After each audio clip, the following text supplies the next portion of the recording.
response system really came out of the need to have a structured mechanism in dealing with electoral violence. And so the broad need for the system was to enhance the efficiency and effectiveness of dealing with electoral violence. And that then implied that this is a system or a mechanism that was used to detect potential violence or actual violence, to report that violence. We had a team then who would sieve through this and obviously then come up with the appropriate remedy, to right what, the actual incidents, like I said, or the potential incident of violence on the ground. It all started with a request from the government of the Republic of Zambia for electoral assistance from the United Nations. In 2018, a need assessment mission was deployed to Zambia to consult the key stakeholders and identify issues and priorities that should be the core of electoral assistance from the United Nations. A couple of years later, in 2019-2020, a project was launched called Democracy Strengthening in Zambia that was incorporating most of the recommendations that came from this need assessment mission. One of them was that there were threats from political and electoral violence, and this should be addressed by the project, in particular in establishing an early warning and early response system. The early warning and response system project was designed to prevent and de-escalate, incidences and risks related to electoral violence. The idea was looking at the electoral process, measures that have been taken in the past to focus more on resolving incidents that have already happened. But then people decided that perhaps we have to be proactive and begin to address these incidences before they happen. And if they have just happened, then we need to escalate them from becoming serious issues that result in conflict. And so that is the basis on which it was founded, and that's the basis on which we operated as a project. Basically, we were a preventative project to prevent incidences of violence and the risks that could have brought about violence in the electoral process. UNDP provided a technical assistance on how to design the whole system in a manner that is integrated with the existing systems, avoid duplication, and also complement existing efforts in terms of electoral violence prevention and mitigation. We have worked jointly with a European Union UNDP joint task force on electoral assistance, and we have benefited greatly from their experience in establishing similar systems in other countries on the continent. We decided that we are going to have monitors on the ground who are going to be providing us with information on what was happening on the ground. We did the training because of the COVID situation. We had to do the training online. We had to do not just the training of our monitors, but also the training of our stakeholders. But also we had the unfortunate environment where even the recruitment of our monitors had to be done remotely because of the COVID situation that could not allow us to go around the country. So COVID had a lot of impact on how we implemented this project.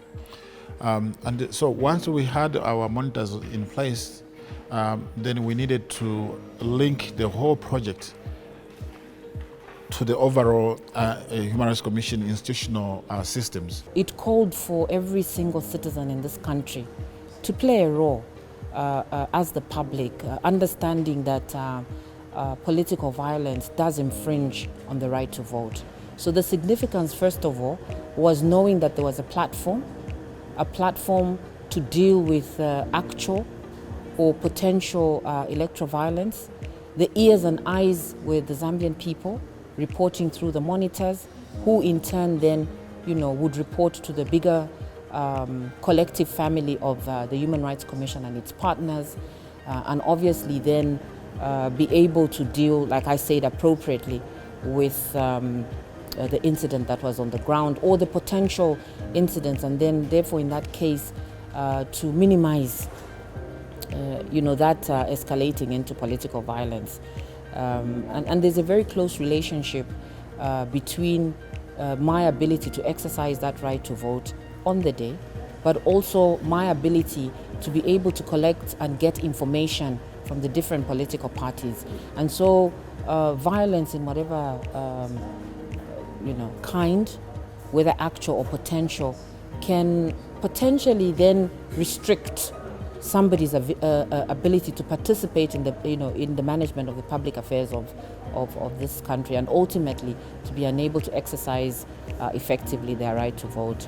In the design of the project, we had anticipated that because these elections are multi-dimensional in nature, and even the incident that happened are multi-dimensional, and so we had envisioned a process where even our stakeholders, including CSOs, would get on board if, for example, they were relevant in addressing that particular incident. So we had the civil society organization like SACOD, we had the SILA, we had the Law Association of Zambia, we had other institutions like police, like Electoral Commission of Zambia, getting on board to contribute somehow in resolving some of these instances. For some of the trips, most of the trips that we undertook in provinces to go and address these incidences, actually we worked with so many civil society organizations, especially SACOD, because they are much more available on the ground. So we had to take advantage of their availability and also their capacities that they already have. From a SACOD point of view, we've always believed that elections are a potent conflict resolution measure if they are conducted well. And one aspect of ensuring that is to have an early warning and reporting system. So for the 2021 general elections, we are happy that our partner, the Human Rights Commission, were given the opportunity to host the platform of early warning and report writing, and to that extent they were able to extend an invitation to SACOD based on our expertise in as far as peace building is concerned, but most critically based on the fact that as an organization we are one of those who benefited from the United Nations Democracy Strengthening in Zambia project, where civic and voter education is concerned.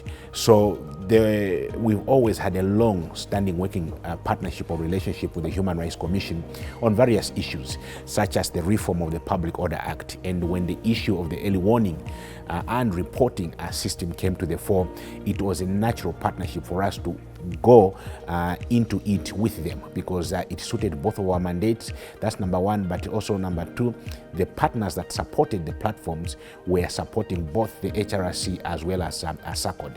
So ours was to generally contribute to the operationalization of this system by way of providing data through our various monitors dotted around the country. And through that data, the senior data analysts and other individuals who were part and parcel of the early warning system to basically follow up and bring about informed information from the data provided by the SACOD monitors. So that's basically the background in as far as the working relationship between SACOD and the Human Rights Commission is concerned, and how the partnership came about in as far as the 2021 early warning and reporting system that was driven by the Human Rights Commission of Zambia. Our position really was as a stakeholder in the election, as well as a stakeholder in the electoral process, which we know is an ongoing process between the last election and the next election. Our position was to partner with the other organizations, which is the HRC, the UNDP, and to give our expertise or guidance as to the process of setting up this development. Yeah, the importance of this system cannot be overemphasized. In that, one, as stakeholders or as citizens of this country, we're all above violence, and it is important to have a system which detects violence before it happens as a way of preventing it. And as you know, an election which is free of violence has integrity. It actually increases the confidence or the integrity of the election if we can actually prevent the violence from happening.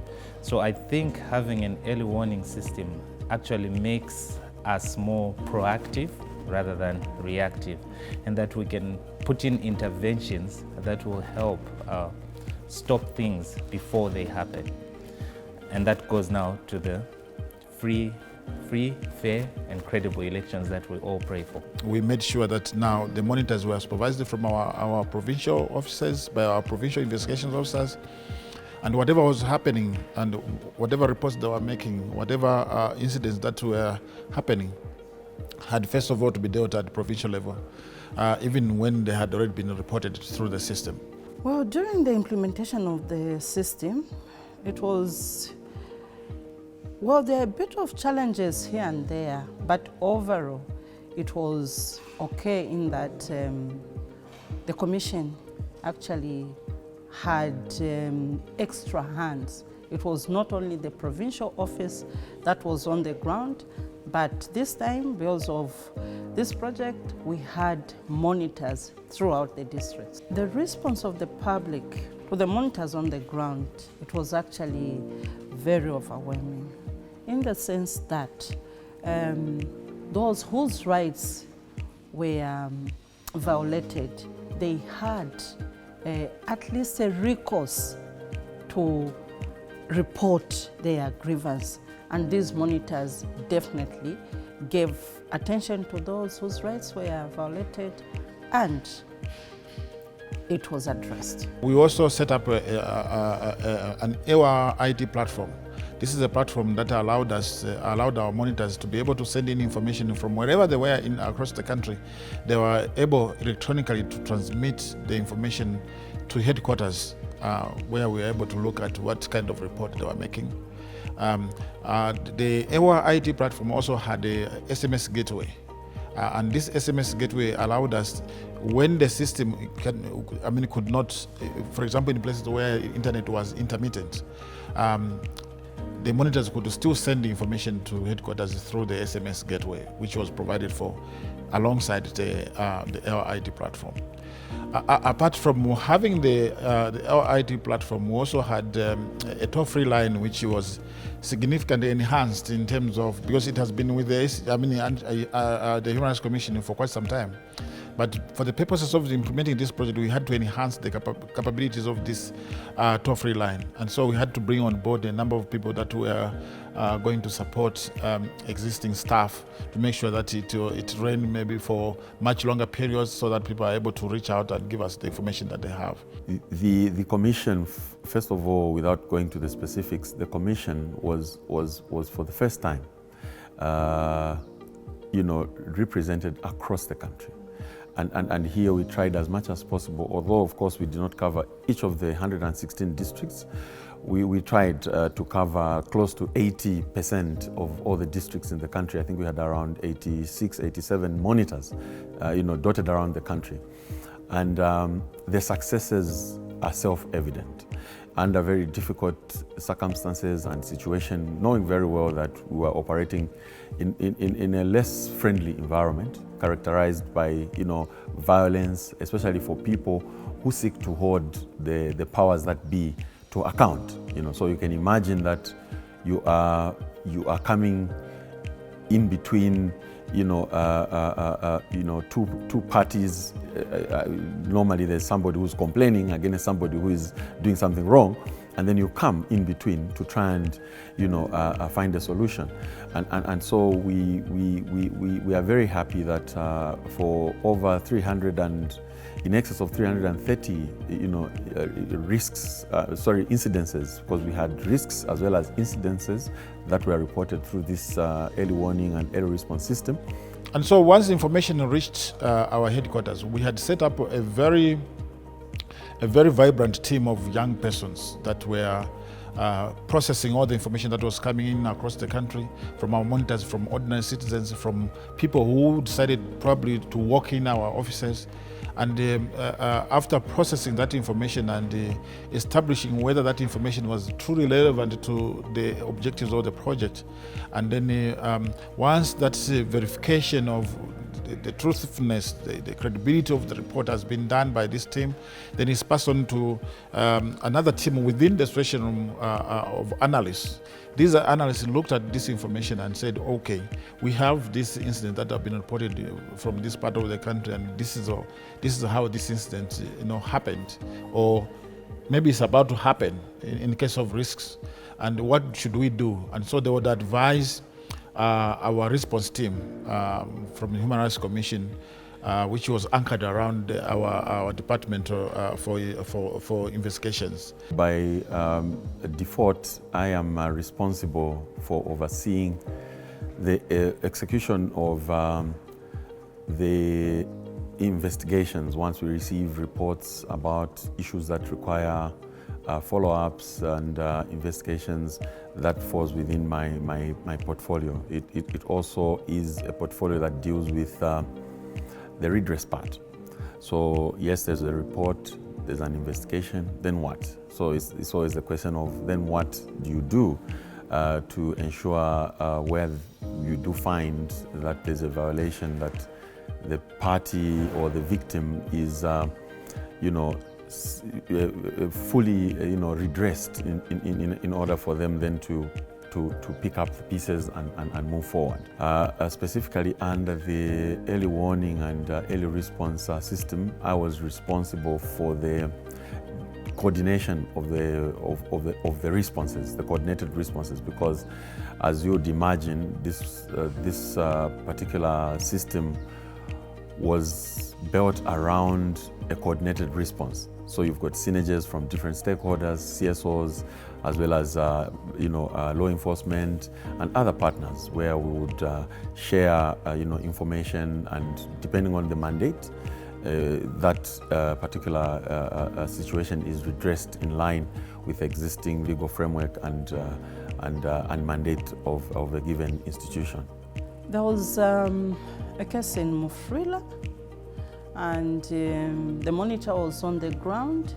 So this person was actually hired. He was a taxi driver. He was just hired to take this cadre to a place where they were conducting campaigns, and he was assaulted. So because the monitor was on the ground, the monitor quickly picked up that complaint. In fact, the victim reported the matter to the monitor because the monitor was easily identified through the T-shirts that were given to monitors and the identity cards. So this monitor was easily identified by this person who really needed to have his rights remedied. The incidences are things that have happened, and we are making a follow-up. And then we are also picking up the risks where we potentially foresee that there would be a situation that may degenerate into some serious human rights violation. So we had 336 recorded incidences, which we were able to follow up, although of course some of them are yet to be concluded, because by the very nature of investigations, you may find that you have cases that require more time for you to conclude. But I'm happy to say that over 75% of those cases were attended to and resolved. And some of them, because of the nature of the violation, if they are bordering on crime, where people have used physical violence, they have assaulted someone, ours is pretty much to monitor as we allow the law enforcement particularly the Zambia police, to play its role in dealing with crime. We also had challenges. Inevitably, a project of this magnitude surely will have a few challenges here and there. And one of the challenges was because we were using an IT platform. Obviously, there were some intermittence in terms of availability. Sometimes our monitors could not reach us in a good time because where they were, maybe internet was not very good. We also had the incidences where maybe transport was inadequate. For example, when teams were out addressing some of these issues, we ended up perhaps not having sufficient transport available for some of the reported incidents to be addressed. We also, unfortunately, like everybody else would say, operated under a COVID situation. And so it required us to take all these measures that in the end probably constrained us from executing to our fullest capabilities. I know, for example, the training of our monitors, we had to do it online, we had to move everything online. And by the time that we were implementing the project and we required our monitors to be reporting, we found out probably some of the monitors were not as ready as they could have been if we had done the training physically. We also had unfortunate happenings where probably some of our stakeholders that we had anticipated to work with us throughout the project probably could not do so because resources could not allow. And also because initially when this project was conceived, we didn't anticipate that there might be a requirement for such excesses where we need to spend money in terms of getting some of our stakeholders participate in the project. For example, if we were to use our lawyers, our lawyers to do the mediation, it would require us to pay extra money because they are leaving their general practice, their legal practice, to come and help us address some of these incidents. But they would want to be paid an economical fee, but we didn't have that kind of resources to be able to pay some of the fees that would be demanded by lawyers, for example. Well, for the system is quite new. It's been launched on the 1st of July. So we have 3 months sort of history during the general elections. Well, we're very proud and very honored to be part of this initiative. The initiative is part of the democracy strengthening project in Zambia. I want also to commend the leadership of the Human Rights Commission that is the anchor for the system and that has been able to manage 87 monitors across the country in a difficult period. And they've done an outstanding work. And I believe this system has a great potential to be scaled up, and that partnerships with other key institutions such as the Zambia Police Service or the Electoral Commission of Zambia can be explored and further reinforced so that the system can be sustained, self-reliant, and no longer exist because of the main funding source from a project that has a beginning and an end. What I would like to say to the cooperating partners is that, first of all, without their support, clearly, we would have had a very low-scale coverage when it comes to being able to deal, with an early warning and early response system.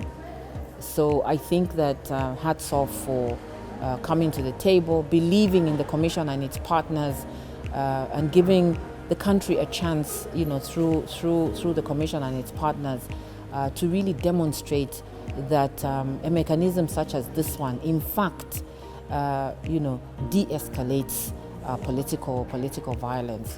But also really to say that 3 months of a project is really not enough time to cement a system such as this one.